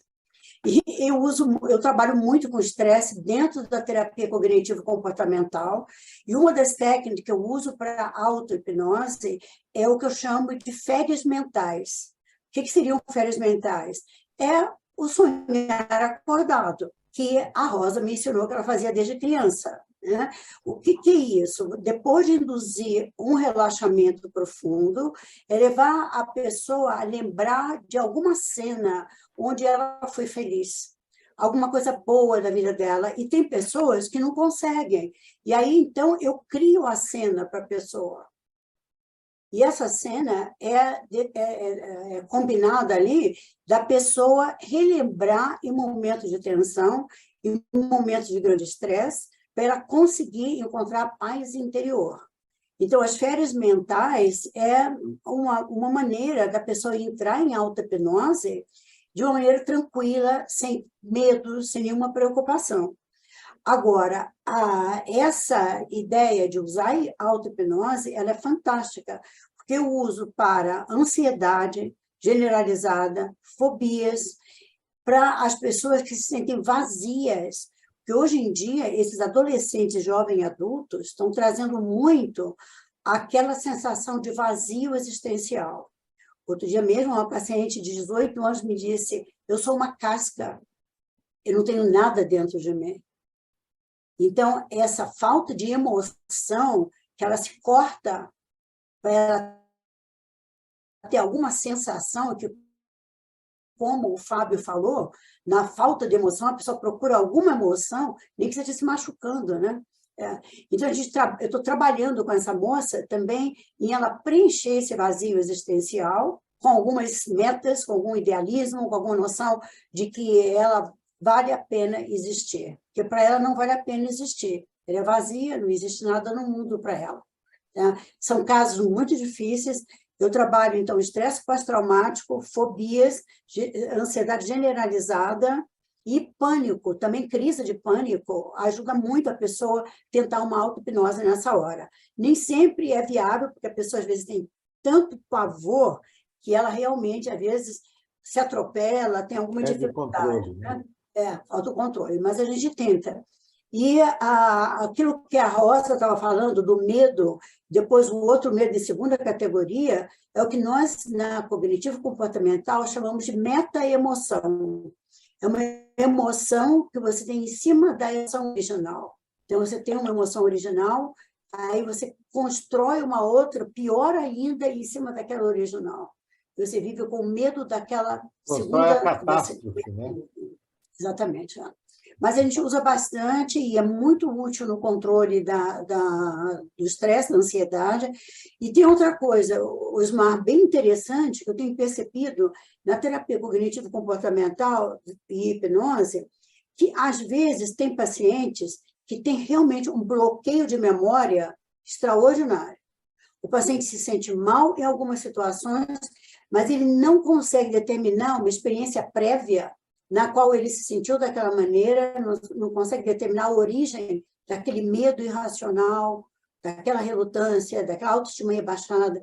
E na hipnose você consegue desvendar e desbloquear essa memória que às vezes está ali realmente atrapalhando demais a vida do ser humano. Então, é extremamente útil também na terapia cognitivo-comportamental. Legal, eu fico contente de ver isso aí. Eu falo muito da Marilda quando eu dou meus cursos, porque eu lembro que quando eu comentei a primeira vez sobre a quarta onda da terapia cognitivo-comportamental, eu falei a quarta onda, na realidade o Mindfulness fazia parte da terceira onda, mas como ele faz parte do grupo dos estados modificados de consciência, é como se ele foi assim um caminho para o pessoal aceitar de vez. Embora a auto-hipnose o pessoal já utilizava antes, né? Mas, de qualquer maneira, ficou ficou como uma prática a ser aprendida novamente, que eu acho que é isso que é o importante, né? Essas práticas novas. E nós vamos ter um outro congresso que eu vou convidar você também, e você pode falar da quarta onda. Que bom, que bom. Vou falar e vou lembrar que foi você que reafirmou isso para a gente. Eu estava com medo naquele congresso de falar da quarta onda, eu falei, poxa, o pessoal da cognitivo comportamental vai me matar. Estava eu e o Rodrigo, na época, a gente estava preocupado. Mas aí eu gostei quando eu pus você para abrir o congresso, né? Você fez a palestra de abertura, a conferência de abertura, e aí você comentou daquilo, eu achei interessante, né? Bacana. Ai, que bom. Obrigado, Maria. Estou à disposição. Estaremos Agora juntos. eu vou pedir para a Regina Nora, que está aqui, que está lá em Petrópolis também, para ver o que ela pode falar rapidinho para a gente. Tem mais gente querendo falar aí, eu acho, mas quem quiser falar, depois põe a mãozinha aí para a gente poder saber. Mas, Regina, eu gostaria que você falasse alguma coisinha. Então, Osmar, para mim, assim, uma satisfação muito grande de estar revendo você e conhecendo vários colegas, inclusive o doutor Fábio, né, junguiano, eu também sou junguiana, Rosa, esses encontros dos inconscientes, né? Eu gostei muito, e é interessante, que eu trago para vocês assim, uma contribuição muito simples, que eu trabalho na auto-hipnose, que são as emoções. E as emoções hoje ganhou um campo aqui, né? Emoções, sentimentos, o quanto tudo isso nos afeta, né? Então, quer dizer, do doutor Fábio, eu achei muito interessante, e eu utilizo também a utilização dos símbolos, da imagem, né? Porque o inconsciente, através dos sonhos, ele sempre está nos dando alguma informação. E está sempre linkado com o evento que a pessoa está vivendo, mas não passa nem por perto. Então, através dos sonhos, nós temos essa condição, né, de levar o paciente a um diálogo com o inconsciente dele. E muitas vezes, através de sonhos, se resolve demandas que levaria muito tempo na terapia. Então, eu gostei muito de ouvir o Fábio e a Rosa também, quando ela coloca que, para mim, o que ela... Não sei se eu vou interpretar, se eu entendi bem, mas quando você fala, né, do que aparece, você me fez lembrar muito da técnica da utilização. que é muito utilizada em Erickson, né? Eu fiz meu mestrado na abordagem ericksoniana no México, com a doutora Teresa Robles, né? Hoje a Teresa Robles é com minha irmã. Toda semana nós temos um encontro para botar o papo em dia. E eu me lembro muito, né, que o Erickson, a técnica da utilização é fundamental. Quer dizer, tudo que aparece, né, a gente pega, tudo que o paciente traz, e cortamos sobre medida. Daí a alfaiataria, né, cortada sobre medida. E isso ajuda muito a nós entrarmos também no universo do nosso paciente, né? Sim. Porque quando eu sinto muito isso em mim, né? Eu sou muito sensitiva também, né? Considero esse aspecto, que todos nós terapeutas temos essa intuição, a sensibilidade muito aguçada. Muitas vezes eu entro no transe do meu paciente. Uma vez eu fiz um transe que o paciente tinha muito medo de ir a qualquer lugar. Então, eu trabalhei uma técnica da montanha. Então, ele subiu, aí eu perguntei, eu estou com você? Não, você está embaixo me esperando. Eu só vou subir porque eu sei que você está embaixo me esperando. Ótimo. O que eu queria, na realidade, é que ele subisse, porque ele não conseguia sair, né? Bom, então, enfim, teria muitos casos aqui para contar. Agradeço, Osmar, essa oportunidade de estarmos juntos, mas eu utilizo muito uma técnica da visualização terapêutica. Qual é a emoção que mais atrapalha a você crescer? Isso dentro de um transe. O paciente vai lá, vai capturar. Automaticamente, ele vai estar resolvendo aquilo que ele conscientemente não consegue resolver. Aí eu mando fechar os olhos, usamos a técnica da respiração, do relaxamento. Aí eu digo, deixa chegar até você uma emoção que atrapalha a crescer. E por que ela atrapalha a crescer? Aí eu até, às vezes, dou um exemplo meu, né? Eu sou Regina Nora, exemplo, né? E a emoção que mais me atrapalha a crescer é a raiva. Agora você, diga aí, qual é a emoção? Eu entro no transe do meu paciente. Qual é a emoção que mais te ajuda, que mais te atrapalha a crescer? Aí ele vai falar. E aí, quais são as vantagens dessa emoção que mais te atrapalha a crescer? É o mães que a Teresa coloca, né? Mães, se não fosse isso, eu não teria chegado aqui. Então, qual é? Aí ele vai e traz. Depois, quando eu tiro ele do transe, eu deixo ele falar, né? Você quer comentar como é que foi essa experiência, ou você não quer processar? E eu faço o mesmo movimento da emoção que atrapalha com a emoção que mais te ajuda a crescer. E quais as vantagens e quais as desvantagens? Porque, às vezes, né, aquela que me ajuda a crescer é a alegria, eu não consigo ter limites nas minhas relações. Ou então a euforia, enfim. Eu creio, né, que toda a hipnose é auto-hipnose. Eu não consigo desvincular a hipnose da auto-hipnose. E aí eu creio também que cada profissional tem um modelo próprio, né? Porque é ele próprio que se coloca naquele momento. Vocês devem conhecer, né? Esse livro das estratégias psicoterapêuticas de Milton Erickson, segundo Dan Short. Isso aqui foi mesinha de cabeceira, porque o Osmar Colla me deu assim, a maior honra, né? O maior prazer. Ele foi professor quando eu estava dirigindo o curso de hipnose natural ericksoniana dentro da Santa Casa, do Rio de Janeiro. Um curso de 10 anos. Nós estamos voltando, hein, doutor Osmar?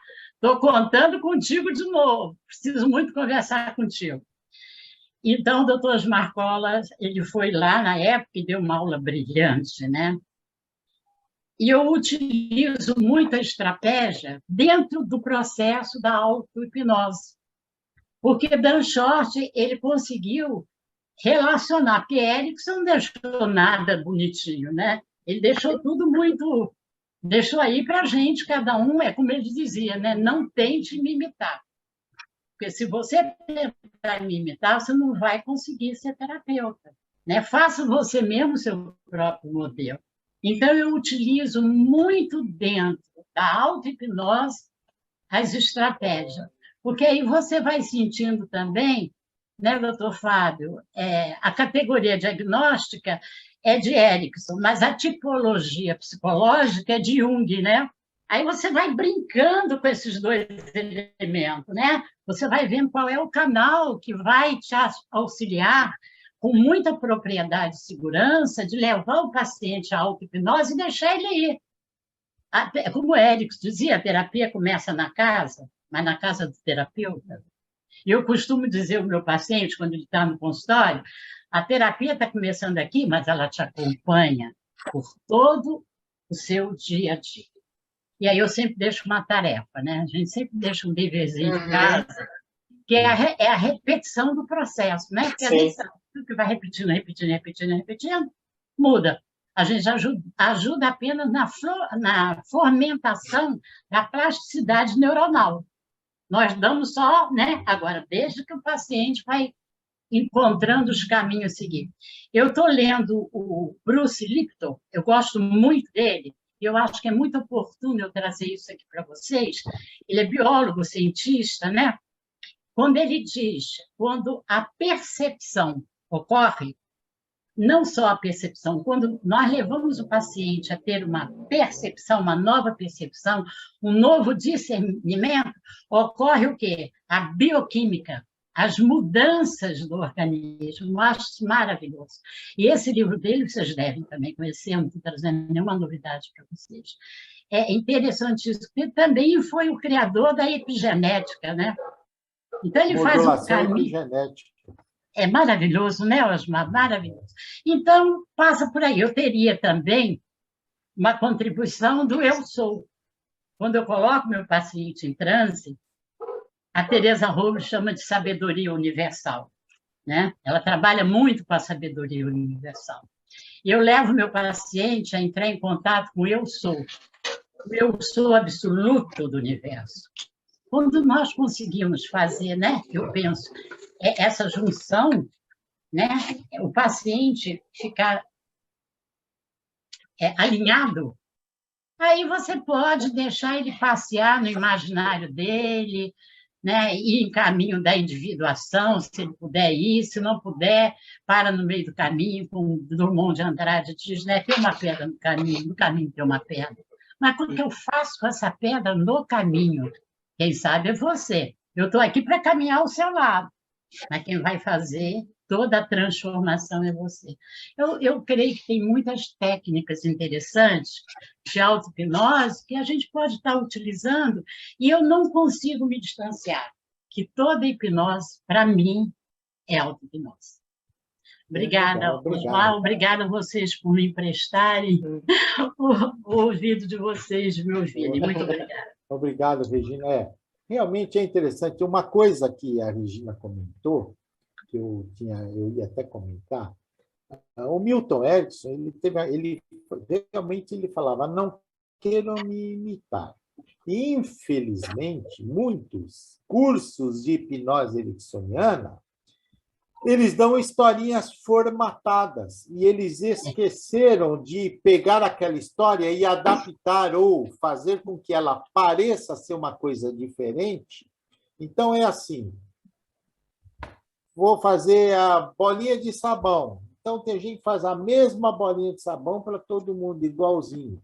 Não vai funcionar, porque a gente tem que embrulhar de acordo com a maneira como o paciente fala. Tal. Agora, é interessante a gente ver, viu, Fábio?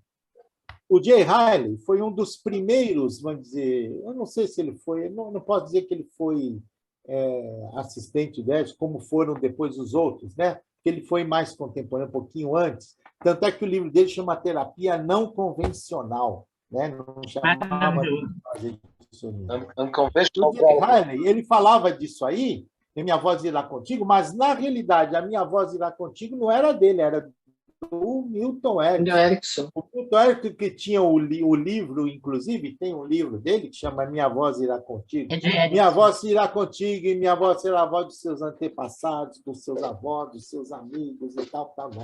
Eu uso muito a minha voz irá comigo quando eu estou trabalhando com pacientes que estão com situações ansiogênicas para ele, ansiosas. Tá aqui, Então, eu Osmar. falo, eu costumo dizer assim, olha, esse livro aí, eu costumo dizer assim, e a minha voz irá contigo, te dando apoio, como se eu estivesse de mão dada ao seu lado, para que você possa percorrer esse caminho, essas dificuldades, e veja como você superou. Eu já coloco ele no sucesso sucedido, ele superando. Então, eu costumo usar muito isso aí, né? Isso aí é um pedaço. Você vê que são livros diferentes, né? A Nora está mostrando ali outro livro do. Não, é de Erickson, né? Do Erickson, Minha voz Esse- irá com você a todas as partes e se converterá na voz de seus pais, de seus Isso. mestres, de seus companheiros, no som dos pássaros, da Seus chuva, do mentores. rio e do vento. Exatamente. É um quadro que eu tenho no meu consultório. Então, Olha o Erickson aí. Então, era dele isso. E outra coisa interessante que a gente ouviu falar, só para terminar, é que hoje, no mundo inteiro, tá, o pessoal, a hipnose, ela está fazendo parte realmente do que a gente chama o grande grupo das terapias mente-corpo. É importante a gente colocar isso. Tá? Daqui um pouco vocês não vão ver mais falar só de hipnose, vão falar das terapias mente-corpo, onde a hipnose está ali dentro. Tá? E é interessante também colocar para vocês que as regressões que todo mundo fala, e muita gente mistura, atrapalha, será que regressão vira passado, tem a ver com espiritualidade, com não sei o que e tal? A série de regressões, hoje, a tendência é começar a chamar de resgates cognitivos. Né? Essa experiência do resgate cognitivo, que quando você faz esse resgate cognitivo, muitas vezes a pessoa se absorve naquele resgate, naquela experiência, e quando ela está dentro daquela experiência, ela determina uma neurobiologia de acordo com aquilo, e também um estado de humor, emoções e sentimentos dentro daquilo. E fica mais fácil a gente analisar o que o paciente estava sentindo naquele momento real. Isso era só para dar uma elaborada. Alguém mais quer fazer alguma pergunta? Alguém gostaria de falar alguma coisa? Alguém tem a mãozinha aí? Eu não estou vendo a mãozinha. A Rosângela Luquezzi parece que quer falar. Rosângela, você quer falar alguma coisa? Você levantou a mão aí? Oi, não Osmar? levantei, não, mas eu gostaria de saber a opinião do Dr. Fábio, já que ele é ortopedista, porque eu sou colega pneumologista e acupunturista, Fábio, e no meu consultório está muito dividido na parte de dor por causa da acupuntura. E muitos pacientes que, quando vão me procurar pela dor, muitos deles com dor na coluna lombosacra, quando eu peço um exame de imagem para verificar o estado físico da coluna, da onde tem a dor, eu vejo a discrepância entre a imagem vista e a intensidade da dor. Então, assim, eu vejo pacientes com lesões mínimas, às vezes na coluna lombosacra, ou cervical, enfim, e referindo uma dor intensíssima, uma escala de dor, né? De 0 a 10, a gente faz a escala. E paciente que tem uma lesão de coluna, eu, como pneumologista, também fiz muita broncoscopia e peguei muitos pacientes, e ainda tenho pacientes que são sequelares daqueles que tiveram até lesões de coluna, e eu visto a discrepância entre a imagem e a dor em pacientes que têm uma imagem totalmente, uma lesão mínima no exame de imagem e uma dor muito acentuada.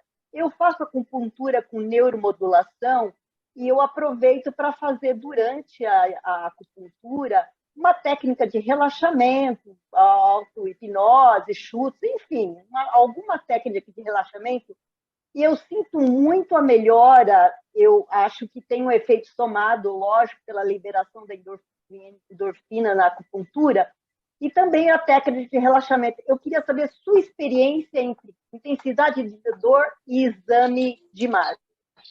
Eu queria, só antes do Fábio responder, queria dizer para vocês o seguinte, eu vou pedir para depois agora as perguntas serem bem objetivas, tá? Para a gente já está quase se encaminhando para o final, e queria lembrar para os colegas também que essas reuniões continuam fazendo parte das atividades do Departamento de Medicina Comportamental. E tem aí no chat um link, vocês não vão perder nada, pode clicar no link, é só preencher, fazer uma presença, que essa presença é importante para eu ter número para continuar dizendo que é uma atividade da medicina comportamental. Tá? Eu já fiz, já fui lá e já fiz, já preenchi, Tá, já mandei. Tá, jóia. Obrigado, obrigado. Vamos lá, Fábio, pode falar. Então, Pode essa é uma discussão na ortopedia absurda, né? E fantástica. E que bom que tem um acupunturista, porque a tendência das pessoas, quando faz a parte de imagem, é ter uma ideia de que vai achar uma patologia. E nós não nos damos conta que a maior parte das coisas que acontecem na coluna são disfunções. Disfunções significa que tem um processo todo na parte muscular e na parte visceral. Se eu tenho uma alteração de funcionamento visceral, como, por exemplo, na área do estômago, eu vou ter que mandar essa informação e obter uma resposta, né, lá para o cérebro. Como é que isso ocorre? Né?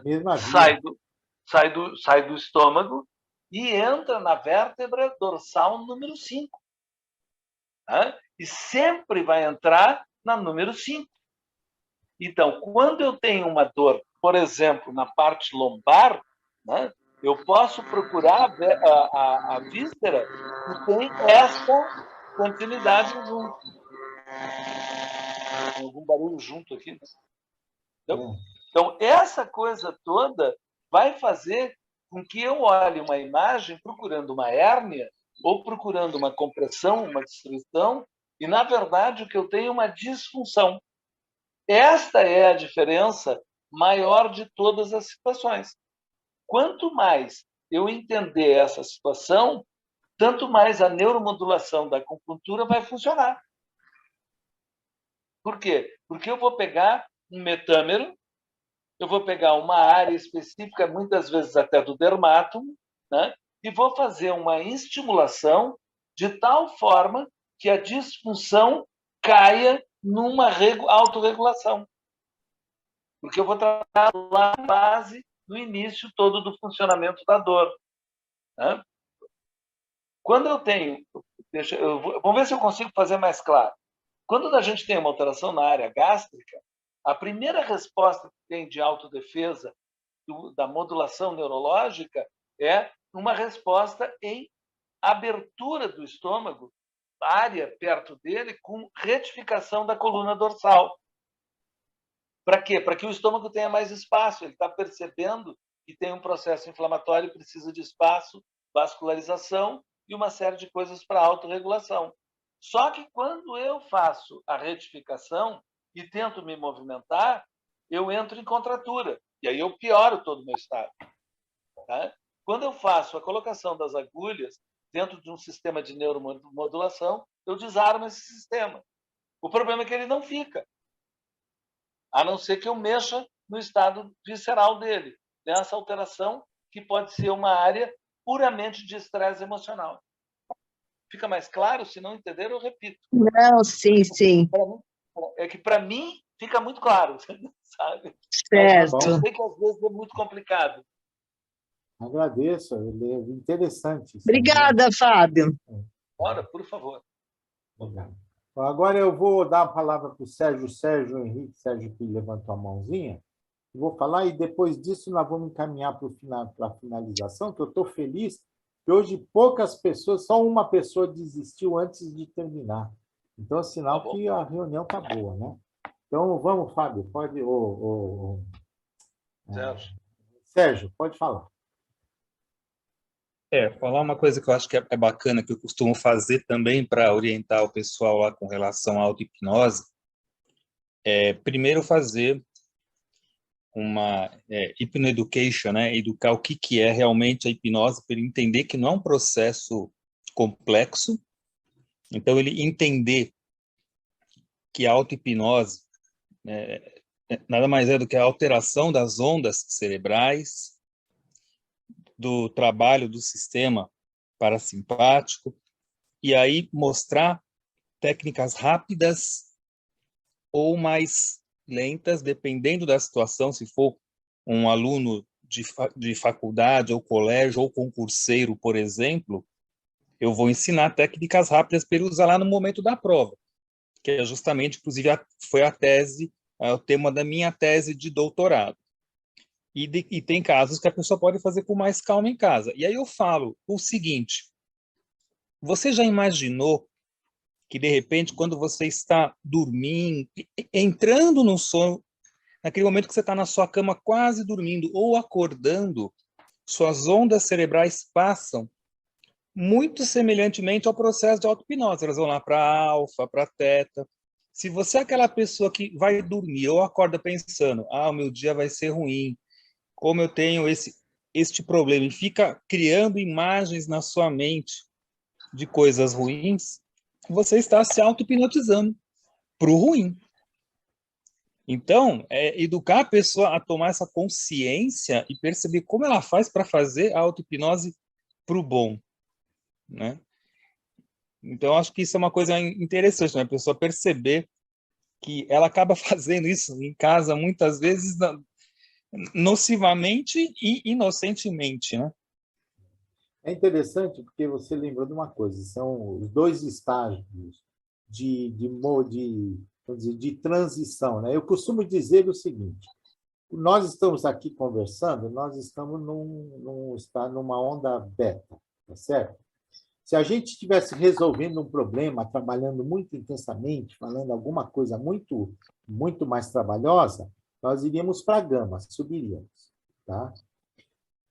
Se a gente entra em alfa, nós estamos acordados. Agora, veja bem, fisiologicamente, o nosso cérebro, fisiologicamente, quando nós entramos em gama, teta, e depois mais abaixo, delta, nós estamos dormindo. Isso são ondas de sono. Se nós entrarmos, de alguma maneira, acordados e desenvolvemos a onda teta ou delta, tá certo? Acordados, nós estamos num estado modificado de consciência, porque na fisiologia normal nós deveríamos estar dormindo. Isso que você falou é muito interessante, eu gosto muito de orientar os pais para fazer com crianças, que nós temos dois estados momentâneos que são transições. É o estado hipnagógico, que é quando a gente está entrando em sono, estado hipnagógico, e o hipnopômpico, que é quando nós estamos saindo. São dois pontos fundamentais para a gente preparar crianças, inclusive. Tá certo? É bem interessante para dar sugestões com criança, quando ela está nesse estado hipnagógico, entrando no sono, e hipnopômpico, quando está acordando cedo, né? Isso só para dar uma complementar, mas é isso aí. Gente, olha, falta 10 minutos para as 10, eu achei que foi uma reunião interessantíssima, tá certo? Foi muito bom, aprendi muita coisa com vocês, tá certo? Eu sempre aprendo. Ainda há uma mão, Henriquita. Tinha uma mãozinha, eu vou abrir, é o Gustavo Berto. Colas, eu precisava só o nome desse último expositor. Ele falou que tem uma tese de doutorado, e eu estou fazendo um trabalho que eu queria que você me desse a oportunidade de eu conhecê-la. Como é o nome dele? Sérgio Henrique Faria. O Sérgio, ele está no... Todo mundo está no grupo de estudos de hipnose. Gente, todos que estão aqui estão lá, no grupo de estudos. Então, às vezes a gente não sabe, mas a gente pode acessar todo mundo pelo nome mesmo, lá estão todos com nome, pelo grupo de estudos de hipnose, diretamente. Ele é Sérgio Henrique? Sérgio Henrique Farias. Tá, obrigada, viu? De nada. Ô, Gustavo, eu vou te abrir para você falar um minutinho rapidinho para a gente poder fechar, tá? Vamos lá, Gustavo. Abre o seu som.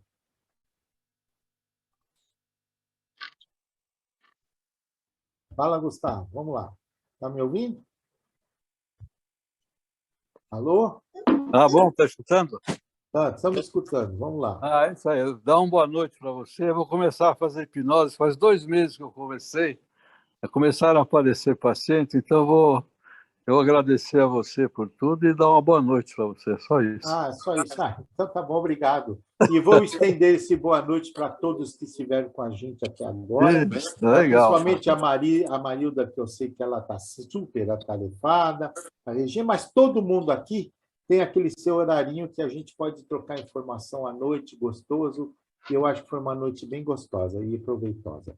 Obrigado a todos e até o próximo mês, gente. Uma boa noite. Obrigada, boa noite. Boa noite a todos, obrigada. Boa noite, obrigada. Obrigado, Fábio. Obrigada. Tchau. Beijo, Osmar. Outro Tchau, pra vocês. obrigada. Tchau, Boa noite. Tchau.